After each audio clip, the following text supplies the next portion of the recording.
안녕하세요. 비대면 수업이 2주 연기되었어요. 새로 입학한 대학원생들이 계셔서 사실은 온라인 강의보다 오프라인 강의가 훨씬 더 재미가 있고 나누어야 할 그런 이제 주제에 대한 이야기도 많은데 안타깝게 생각을 해요. 그러나 하여간 5월달 첫 주 정도가 되면 아마 교실에서 배울 것 같아요. 근데 이제 걱정하시는 분들이 계셔서 말씀을 드리는데 중간고사 뭐 과제물 이런 것은 너무 신경 쓰지 마시고요. 교실에서 여러분들하고 이제 만나게 되면은 자세하게 설명을 할 예정입니다. 교재도 너무 신경 쓰지 말고 PPT 자료만 여러분이 보시고 공부하시고요. 그리고 이제 제가 쓴 가족복지론 책과 몇 권의 책을 제가 좀 편집을 해서 여러분들의 주 교재로 쓰려고 하니까 뭐 교재 선택이라든지 과제물 쓰는 거라든지 중간고사 보는 이런 문제는 걱정하지 마시고 여러분들 좀 시간을 내셔서 수업에 좀 열심을 내시고 또 가족과 관련 복지 문제 우리 사회 안에서 여러 가지 문제가 된 이슈들이 뭔가 이런 시사적인 문제 좀 관심을 가지고 좀 공부해 주셨으면 고맙겠어요. 5장 가족복지 실천과 가족사정이라고 하는 이제 챕터로 넘어와서 여러분들하고 함께 강의를 좀 진행하려고 합니다. 일단 이제 차례는 이런 방식으로 가고요. 이제 이 챕터에서는 가족복지 실천을 어떻게 하는 것인가 하는 이해와 더불어서 문제가 있는 그 가정의 그 가족들을 어떻게 사정하는지 이런 이제 개념과 학습 방법에 대해 소개를 하도록 그렇게 하겠습니다. 그래서 여러분들이 보셔야 될 내용들은 아주 기본적인 것부터 좀 풀어가겠는데 가족복지 실천의 구성 요소부터 살펴보죠. 일단 기본 관심 단위로 가족을 본다. 그래서 전체 가족에 대한 강조와 함께 사정의 기반을 가족 욕구에 두는 것을 의미한다. 이랬는데 엄밀히 말하면요, 이 가족 구성원들이 모여 있는 공동체를 가정이라고 그러거든요. 이 가족의 구성원들이 어떤 이제 역기능적인 문제라든지 아니면 가정의 그 시스템이 잘못 짜여졌을 때에 해체가 될 수가 있거든요. 그런 문제를 가지고 있는 이제 가정에 대해서 여러분과 제가 한번 생각해 볼 것이 뭐냐 하면 이 시스템을 견고하게 만들 수 있는 방법이 뭔가 이런 것에 대해서 한번 공부를 해야 될 것 같아요. 저는 이제 사회복지를 전공한 학자인데 사실은 사회복지를 처음부터 배운 사람은 아니고 목사가 되기 위해서 신학 공부를 한 거예요. 신학 공부를 하고 나서 목회를 해보니까 교인들 문제보다는 우리 집의 문제가 더 많더라고요. 그리고 제가 이제 어느 날 사회복지를 공부를 하고 나서 느낀 건 뭐냐면 내가 너무 이 가족에 대해서 무지했다. 나 자신만 생각하지 이 가족은 공동체에 대한 지식이 없었고요. 또 원가족으로부터 배운 것이 없다 보니까 어떻게 해야 되는 그 방법도 모르고 있는 거예요.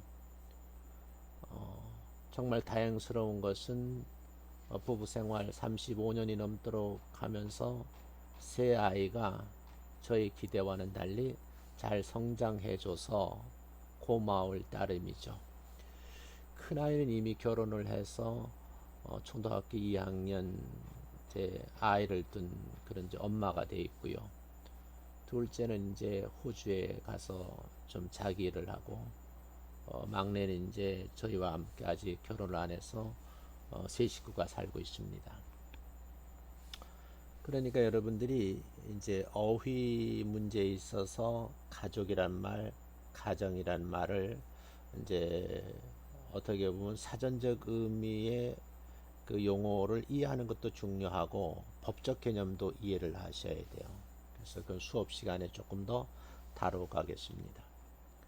두 번째, 가족의 선택인데, 가족을 위한 서비스가 가족이 원하는 것을 토대로 해서 가족의 선택이 이루어진다는 것. 그러면 가족의 선택에 의해서 이루어진다는 건데 어떤 방법으로 선택하는가, 그 기준이 뭐냐는 거예요. 그러니까 이 부분도 토론의 주된 주제이기도 해요.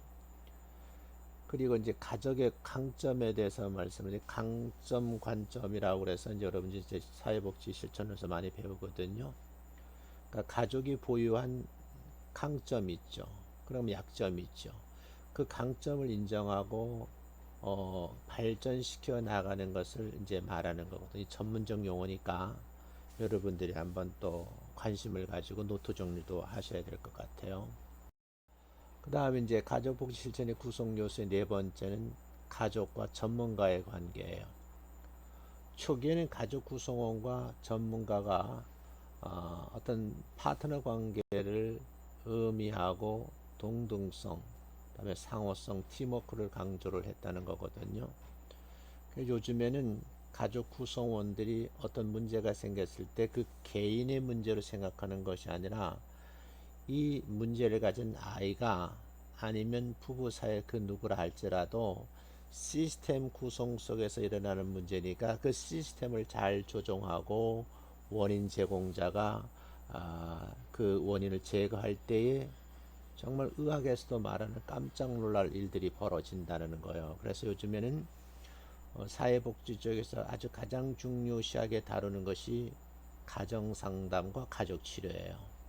이게 상담학 분야라고 말하지만 사실은 이번에 이제 여러분이 2020년도 사회복지사업법 시행령이 개정되면서 2급 자격을 취득할 때 14과목이면 됐는데 17개 과목으로 늘어났거든요. 그래서 바뀐 과목 중에서 가족상담과 가족치료가 들어져 있다 하는 것도 여러분이 아셔야 될 것 같아요.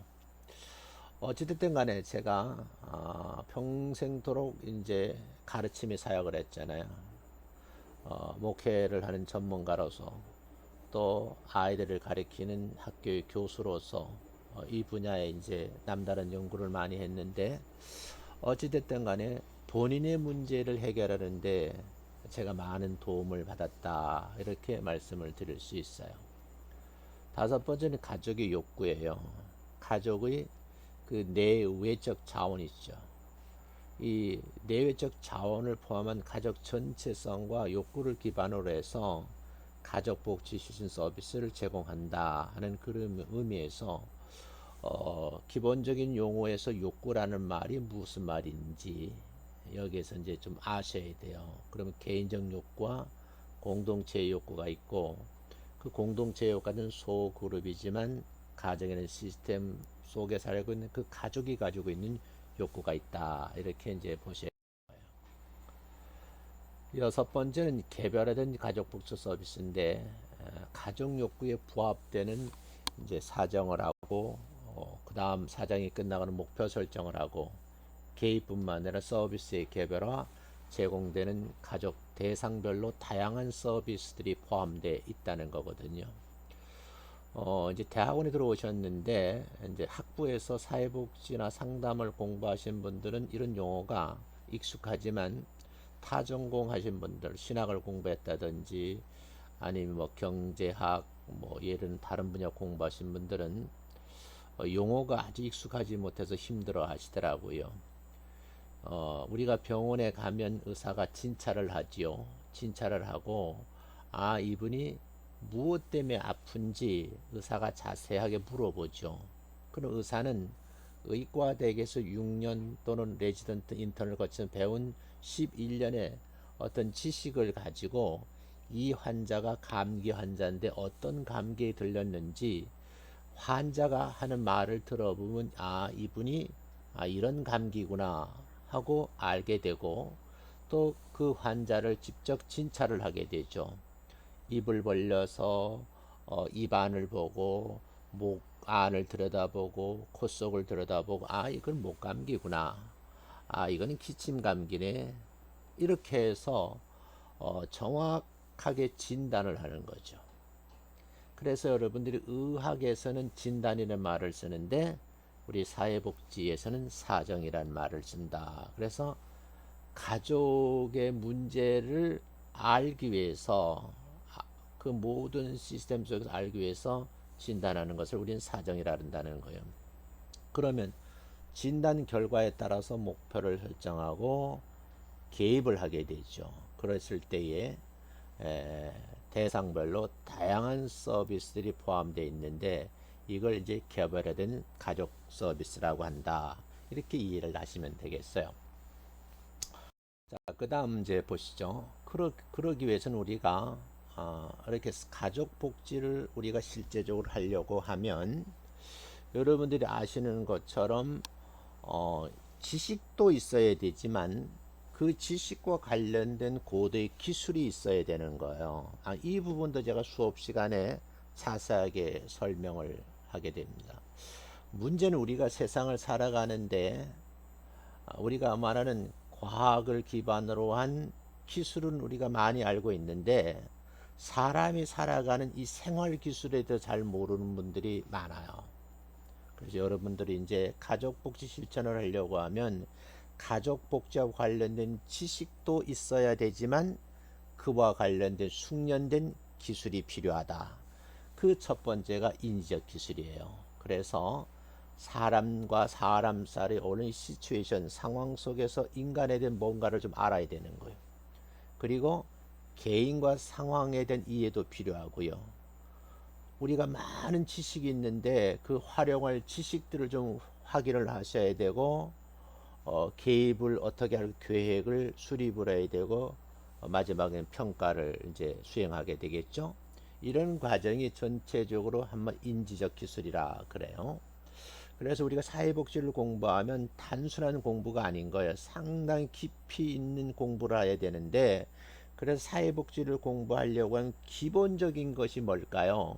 인간 행동과 사회 환경에 대해서 많이 알아야 돼요. 그리고 나서 기본적으로 사회복지가 뭔가 그래서 사회복지학이라는 이제 기본적인 개론을 공부하신 이후에 사람에 대해 많이 알아야 되니까 인간관계론도 굉장히 중요하거든요. 그 사람과 어울리기 위해서는 인간관계 기술이라든지 또 우리가 말하는 이제 의사소통 이론 같은 것도 굉장히 중요하고요. 똑같은 내용을 설명하는데 설득력 있게 상대방의 이야기를 들을 수 있는 경청의 기술도 있어야 되고 자기가 상대방의 내면 속에 있는 어떤 문제를 끄집어내서 알 수 있는 그런 심리학에서 말하는 고도의 지식과 기술도 우리가 응용을 해야 되기 때문에 우리가 사회복지를 공부한다. 그래서 사회복지 쪽만 공부하시면 안 돼요. 그래서 시간이 되시는 분들은 만약에 대학원 교학과에서 허락만 한다 그러면 상담학 쪽에 가서 필요한 과목도 수강 신청하고 공부하는 것도 굉장히 유익이 될 것이다. 그렇게 생각해요. 저는 이제 신학을 공부하고 대학원에 가서 사회복지를 공부했는데 너무너무 재미가 있어서 다른 과를 넘나들면서 공부를 했는데 제가 졸업을 하고 성적 증명서를 떼어보니까 사실은 24학점만 이수하면 졸업이 되는데 57학점을 이수했더라고요. 너무너무 재미있어서. 그래서 내가 하고 싶은 공부, 알고 싶은 그런 내용들을 공부하니까 밤을 새도록 이 책 저 책 보면서 연관시키고 공부를 하고 이러면서 사람에 대해서 알아가는 것이 그렇게 재미있고 또 제가 일하고 있는 것이 사람과의 관계니까 굉장히 중요하더라 하는 거죠. 자, 그 다음 여러분들이 상호작용 기술이에요. 그래서 개인, 집단, 가족, 조직 및 지역 사회와 이 협력하는 기술도 굉장히 필요해요. 그래서 사람과 사람이 만났을 때 어떤 사람은 특정인과 잘 어울리면서 공동체 생활을 잘하는 그런 친구가 있는가 하면 원가족으로부터 이런 내용을 배우지 못해서 사실은 가정 생활을 원만하게 못하는 그런 사람들이 바깥 세상에나 사회에 와서 다른 그 집단들과 어울리는 것이 쉽지가 않거든요. 그러다 보니까 외톨이가 생기고 그런 분들이 이제 사회에 또 낙인이 찍혀서 문제 행동을 하고 이러는 거거든요. 그 다음 이제 상호작용 기술, 이해를 전달하고 발달시키는 기술도 굉장히 필요해요. 이 부분도 수업 시간에 많이 강조를 할 테니까 여러분 사례를 들어서 같이 한번 얘기를 해보시자고요. 그런가 하면 가족 복지는 공동체니까 어떤 가정을 핸들링하기 위해서 어떤 가부장적인 사고보다는 우리 가족을 위해서 함께 계획을 세우고 그 계획을 잘 이끌어가는 그런 기술도 필요하다는 거예요. 그래서 계획을 수립하는 기술도 필요하지만 그 계획을 실행하는 기술도 필요하다. 이 기술은 남편만 가지고 있으면 되는 것이 아니고 사실은 뭐요? 아내도 가지고 있어야 할 기술인 거예요. 제가 가끔 종편 방송 중에서 얼마에요라는 프로그램을 봐요. 그래서 그 프로그램을 볼 때마다 사실 화려한 연예인들, 유명인들인데도 불구하고 화려한 그런 개인적으로 보면 굉장히 화려해요. 근데 그들의 속내를 드러내놓고 얘기를 들어보면 사실은 평범한 가정보다도 못한 그런 아주 이기적인 그런 가족을 이루고 서로 헐뜯고 그러는 이제 이야기를 들어보거든요. 그러면서 제가 느끼는 게 뭐냐면 우리가 인생의 삶에 있어서 가장 중요한 것이 뭐냐 하면 이 상호작용하는 기술인데 이게 원가족으로 부모로부터 배워야 되고 그리고 나서 또 유치원, 초등학교, 중고등학교, 대학을 나누면서 이 기술 점점 습득화시키고 발달시켜야 되는데 우리는 공부라고 하는 목표만 세웠지 이 기술을 습득시키는데 상당히 소홀히 했다. 저는 그렇게 생각을 해요. 제가 대학에서 여러분들을 가르치는 교수이잖아요. 교수가 학생들하고 상호작용이 안 된다고 하면 그냥 지금 이런 PPT를 보고 강의를 듣는 거가 아무런 다른 점이 없는 거예요. 이런 PPT로 이렇게 영상 수업을 하는 것도 좋을런지는 모르지만 사실은 더 중요한 것은 수업 시간에 어떤 논제를 놓고 서로 피드백을 하면서 교수님이 가지고 있는 어떤 내용들을 여러분 것도 만들고 교수님도 완벽한 건 아니니까 여러분들의 얘기를 들어보고 또 한쪽으로는요. 아, 이런 문제도 있구나 하고 이런 문제는 저렇게 해결하는 방법이 있구나. 그래서 여러 가지 문제에 대해서 해결하는 방법들을 터득해 가는 거죠. 자, 이렇게 굉장히 그렇게 중요한 거예요. 그 다음에 공통기술이 있어요. 공통기술은 정보를 획득하고 계획 수립하는 기술이에요. 그리고 의사소통 기술. 그래서 여러분 의사소통 기술에서는 여러 가지 얘기를 할 수가 있는데 대표적으로 자기주장 훈련 또 그 다음에는 여러분 iMessage와 uMessage가 있는데 iMessage가 어떤 것이고 iMessage 공식은 어떤 것이며 유형은 어떤 것이 있는지 이런 것들을 다 익히셔야 돼요. 그래서 iMessage 같은 건 여러분들이 이제 제가 면대면 수업을 할 때 교수님 그때 영상 수업을 할 때 그 내용을 강조하셨는데 이 부분을 좀 한번 심도 있게 배울 수는 없어요 라고 말씀을 하면 제가 잃어버렸다를 다시 자료를 가져와서 여러분들하고 집중적으로 한번 공부를 해보고 싶어요. 그래서 iMessage 공식도 있고요. 네 가지 유형이 있어요. 그래서 이 네 가지 유형도 이제 상황적으로 어떤 분야 이걸 써야 되는 거지 이런 것도 여러분이 한번 아셔야 되는 거예요. 그 다음에 이제 문제 상황 분석 기술도 있고요.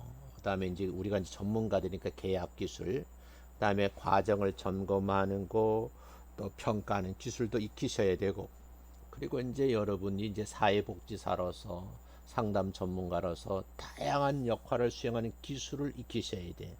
때로는 상담자로서 옹호자가 되어 주기도, 어떤 교육자 역할을 되고, 어떤 조력자 역할을 되고, 어떤 관리자 역할을 되고, 어떤 중개자 역할을 해야 되는 거예요.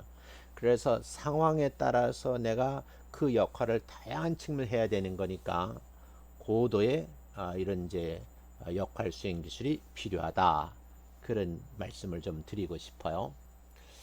정말 이분 하고 싶은 말이 참 많은 내용들인 거예요. 그래서 여러분 수업 시간에 이 부분을 좀 집중적으로 하자고요. 그러니까 학점만 따는 것보다는 우리가 가족복지론을 공부하면서 우리가 사회복지 실천론, 사회복지 실천 기술이라는 걸 가지고 들어와서 실제 필드에 어떻게 하고 있는지 이런 부분을 한번 깊이 다뤄보는 것도 굉장히 유익하겠다. 그렇게 생각을 합니다. 그 다음 여러분들에게 개입 차원에 따른 실천 기술이 있어요. 요건 이제 PPT 영상 수업에 대해서 깊이 다루지는 못하는데 미시적 차원, 중범위적 차원, 거시적 차원 기술을 말하는 거거든요. 요것도 사례별로 여러분이 다 알고 계셔야 되는 거예요. 그래서 저는 책을 여러분들에게 만나면 좀 편집을 좀 하려고 그래서 이제 가족 상담과 가족 치료 사례를 몇 편의 뒤쪽에 좀 제가 실어 놓으려고 그래요. 그래서 이제 학술지에 실려 있던 내용들인데 그런 부분을 좀 발췌를 해서 여러분들하고 공유를 해야 되지 않을까. 그렇게 생각. 자꾸 이런 얘기를 하니까 교실에서 좀 빨리 좀 만나 뵙고 싶은 생각이 들어요. 자, 그 다음에 이제 가족복지 실전 서비스 과정과 가족 사정인데 이 부분은 2교시 때 다루도록 그렇게 하겠습니다. 자, 어찌됐든 다시 말씀을 드리는데 두 번째 시간에 다시 반복하겠지만 마무리하면서 이게 이제 코로나19 바이러스 사태로 인해서 사실은 오늘자 그 뉴스 보도 보니까 영국 같은 경우는 뭐 1만 4천 명 정도가 죽었다고 그러고요. 하루에 700명씩 죽어간다 그러거든요. 이 세계가 지금 난리예요. 그런 거 더불어서 이제 경제가 활동이 안 되니까 국제 간의 무역도 어려워지고 그러다 보니까 아마 세계 대공황이 다시 한번 오지 않을까 그런 고민도 해보는 거예요. 그래서 나라님도 정치를 잘 해야 되지만 우리 스스로가 주변의 인물을 보듬어 가면서 나누면서 이렇게 이 위기를 잘 극복했으면 좋겠다 생각을 하고요. 또 다시 이제 초두에 말씀을 드렸지만 중간고사 보는 문제라든지 과제물 쓰는 거 이런 건 너무 걱정하지 마시고 수업에만 집중해 주시고, 그동안 교수님이 학교에 오래 있었잖아요. 제가 이제 벌써 33년이라는 세월을 가르치는 사역을 했거든요.